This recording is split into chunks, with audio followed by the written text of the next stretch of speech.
بسم اللہ الرحمن الرحیم۔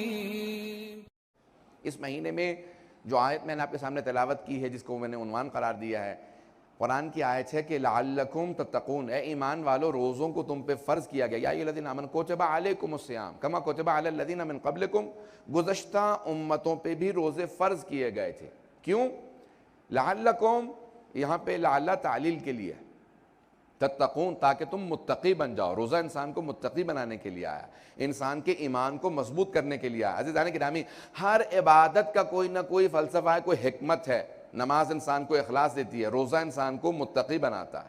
سننا چاہ رہے ہیں عزیزان گرامی؟ تھوڑی سی دیر اور چلتا رہوں گا تو سنیں گے؟ وقت ہے ابھی، انشاءاللہ وقت کے اندر مکمل کروں گا بات کو۔ عزیزان گرامی، ہر عبادت کا کوئی نہ کوئی حکمت و فلسفہ ہے۔ آئیے ذرا جناب امیر سے سوال کرتے ہیں، اہل بیت علیہ السلام سے سوال کرتے ہیں، روزے کی حکمت و فلسفہ کیا؟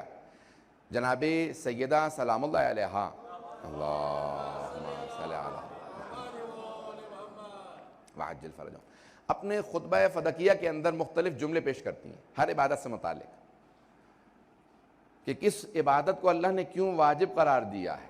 نماز کو واجب قرار دیا تو اس لیے واجب قرار دیا کہ نماز سے انسان میں اخلاص پیدا ہوتا ہے، انسان کا تکبر کم ہوتا ہے۔ اور روزے کی حکمت کیا ہے؟ قرآن کی آیت ہے، جناب سیدہ کا فرمان اور اہل بیت علیہ السلام کا، روزہ انسان کو متقی بناتا ہے۔ عزیزان گرامی، تمام عبادات کو اگر آپ دیکھیں گے نا تو ان عبادات کے اندر کچھ نہ کچھ کرنے پہ تاکید کی گئی ہے، لیکن روزے میں کچھ کرنے پہ نہیں ہے بلکہ نہ کرنے پہ تاکید ہے۔ سارا زور نہ کرنے پہ ہے، اگر پہنچا پاؤں اس بات کو۔ نماز نام ہے رکوع سجود کا، تشہد کا، سلام کا، اذان و اقامت سے لے کے سلام تک۔ نماز کن کن ارکان کا نام ہے، کچھ نہ کچھ کرنے کا نام نماز ہے۔ خمس و زکوٰۃ کچھ ادا کرنے کا نام ہے۔ حج طواف کے کرنے کا، سعی کے کرنے کا، حلق کے کرنے کا، ان تمام ارکان کا نام حج ہے۔ جہاد کچھ نہ کچھ کرنے کا نام ہے، پتہ نہیں بات واضح ہو رہی ہے نہیں ہو رہی ہے۔ امر بالمعروف نہی عن المنکر بھی کچھ کرنے کا نام ہے۔ تمام عبادات میں کچھ کیا جاتا ہے، روزے میں کچھ کرنے کا مقصد نہیں ہے بلکہ نہ کرنے کا نام روزہ ہے۔ اگر بات پہنچ رہی ہو، نہ کرنے کا نام روزہ ہے۔ کیا کرنا ہے؟ بس نیت کر لیجئے میں روزے سے ہوں، اور اس کے بعد کیا کرنا ہے؟ امساک، اپنے آپ کو روکیں۔ کوئی نہیں بتا سکتا میں روزے سے ہوں یا نہیں ہوں، چہرے پہ نہیں لکھا ہوتا ہوا صائم، یہ روزے سے ہے، یہ روزے سے نہیں ہے، کیا پتہ ویسے ہی فاقے سے ہو، آپ کے سامنے نہ کھا رہا ہو، آپ کے سامنے نہ پی رہا ہو۔ عزیزان گرامی، روزہ کچھ کرنے کا نام نہیں ہے، نہ کرنے کا نام روزہ ہے۔ اپنے آپ کو کھانے سے، پینے سے، حرام سے، غلط نسبت دینے سے بچانے کا نام روزہ ہے۔ روزہ کچھ کرنے کا نام نہیں ہے، اگر بات پہنچ رہی ہو عزیزان گرامی۔ روزہ کچھ کرنے کا نام نہیں ہے بلکہ اپنے آپ کو چیزوں سے روکنے کا نام ہے عزیزان گرامی۔ اسی لیے روزہ انسان کو متقی بناتا ہے۔ تقویٰ بھی کچھ کرنے کا نام نہیں ہے، حرام سے بچنے کا نام تقویٰ ہے۔ حرام سے بچنے کا نام تقویٰ ہے۔ حرام سے بچ جائے انسان، اپنے آپ کو محفوظ رکھے تو یہ متقی ہے۔ عزیزان گرامی، روزہ کچھ کرنے کا نام نہیں ہے۔ کیا کر رہے ہیں؟ کچھ نہیں کر رہا، اللہ یہ کہ ایک انسان جو ہے وہ ایسا منہ بنا لے کہ ہر آدمی پوچھے کیا بات ہے آج آپ کا منہ اترا ہوا ہے بہت زیادہ، میں روزے سے ہوں آج، تو خود بخود بتانے کی کوشش کرے۔ جب تک آپ بتائیں گے نہیں کسی کو معلوم نہیں ہے کہ انسان کا روزہ ہے۔ توجہ چاہوں گا عزیزان گرامی، کیا ہے روزہ؟ اپنے آپ کو امساک، اپنے آپ کو روکنا۔ اگر حلال چیزوں میں اپنے آپ کو روزے کے دوران حلال چیزوں سے روک سکتے ہیں تو بغیر روزے کے حرام چیزوں سے بھی روک سکتے ہیں۔ جب انسان حلال سے روک سکتا ہے۔ آئیں ذرا ایک واقعہ ہے جو شہید ثقیف نے بیان کیا۔ 3 افراد پیغمبر اسلام کی زیارت کے لیے مدینے آئے۔ اب یہ 3 سے کہیں اور 3 پہ نہ چلے جائیے گا، وہ اور ہیں، یہ میں اور پیش کر رہا ہوں۔ اب یہ 3 افراد مدینے سے باہر سے آئے اور کہا کہ ہم جناب ختمی مرتبت کی زیارت کرنا چاہتے ہیں۔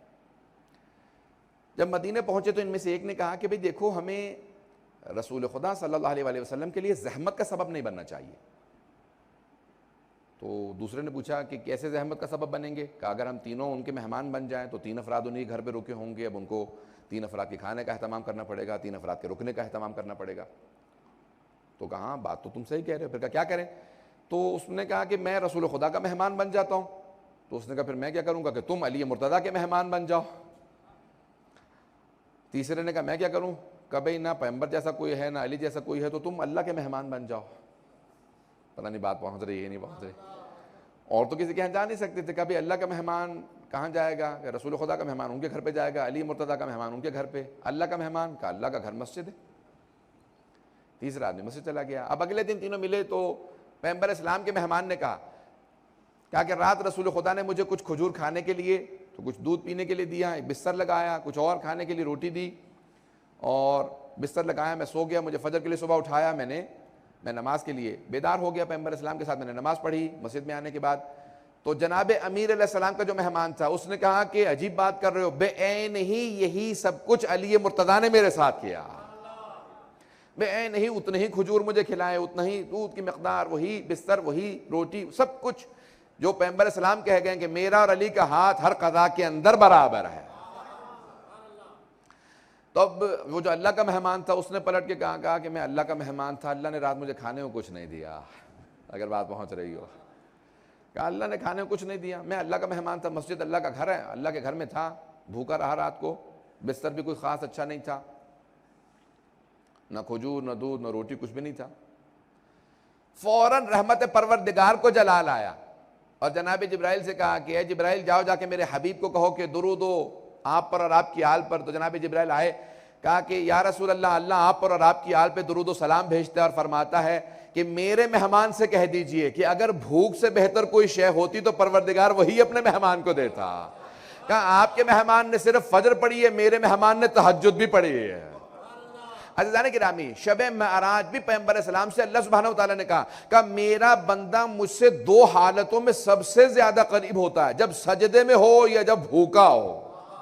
بھوک کی حالت اور انسان کے سجدے کی حالت مجھ سے اپنے میرے بندے کو سب سے زیادہ قریب کر دیتی ہے. عزیزان گرامی, سوچ آپ یہ رہے ہوتے ہیں کہ اگر اللہ مہربان ہے, رحمان و رحیم ہے, تو اس نے روزہ کیوں دیا؟ یہ رحمت کا تقاضا ہے کہ وہ روزہ دے کے اپنے بندے کو اپنے سے قریب کرے.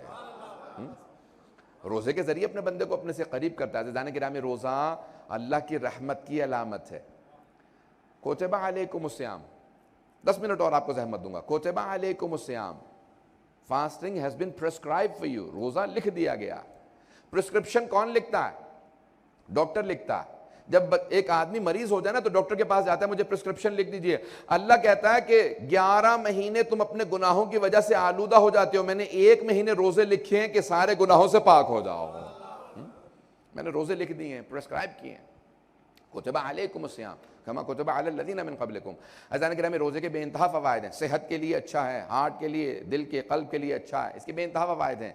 جناب امیر علیہ السلام گرمیوں کو روزہ پسند کرتے تھے, ہمیں تو سردیوں کو روزہ پسند ہے, آسان ہو جاتا ہے. البتہ ایک حدیث میں ہے کہ مومن کے لیے سردیوں کا روزہ بھی بہار ہے. اگر ماہ رمضان نہ بھی ہو تو سردیوں میں مومن روزہ ضرور رکھتا ہے, کیونکہ سردیاں آسان ہیں, تو وہ کہتا ہے کہ آسان عبادت کو شوق سے کرتا ہے.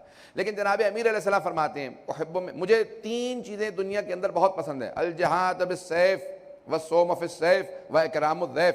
ایک, مجھے جناب ختم مرتبت بیٹھے ہیں جناب امیر علیہ السلام کے ساتھ, مسجد نبوی ہے. حدیث کو اگر مکمل سنانا چاہوں تو سننا پسند فرمائیں گے سب لوگ. عزیزان گرامی, مسجد نبوی ہے, عجیب و غریب ایک ماحول ہے نا کہ پیغمبر اسلام جناب امیر کے ساتھ بیٹھے ہیں. کیسا خوشگوار ماحول ہوگا. اے کاش کہ ہمیں بھی وہ زیارت نصیب ہوتی کہ جہاں دونوں بھائی بیٹھے گفتگو کر رہے ہیں. تو جناب ختم مرتبت نے جناب امیر سے کہا, اور قریب میں کون بیٹھے ہیں؟ جناب سلمان فارسی, کہ جو منا اہل البیت کے درجے پہ فائز ہیں. اب بہت سی ایسی باتیں تھیں جو راز و نیاز کی تھی, نہ پیغمبر نہ اہل بیت سب کے سامنے نہیں کرتے تھے, صرف خاص افراد کے سامنے کرتے تھے, خواص کے سامنے. جناب سلمان خاصان اہل بیت میں ہیں, عام افراد میں نہیں ہے. تو جناب ختم مرتبت آمنے سامنے بیٹھے ہیں جناب امیر کے بالکل ساتھ ساتھ, اور جناب سلمان ایک طرف بیٹھے سن رہے ہیں. تو جناب امیر سے کہا ختم مرتبت نے, یا علی مجھے 3 چیزیں بہت زیادہ پسند ہیں, سننا پسند کریں گے؟ تو جناب امیر نے کہا, یا رسول اللہ آپ کو پسند ہو, علی کو سننا پسند نہ ہو, یہ کیسے ہو سکتا ہے؟ تو جناب ختم مرتبت نے کہا, یا علی مجھے 3 چیزیں بہت زیادہ پسند. مجھے ایک نماز سے دوسری نماز کا انتظار بہت زیادہ پسند ہے.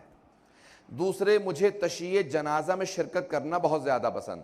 اور تیسرے, مجھے مریض کی, بیمار کی عیادت بہت زیادہ پسند ہے. ہر قدم پہ گناہان کبیرہ و صغیرہ معاف ہوتے ہیں جو بیمار کی عیادت کے لیے جائے.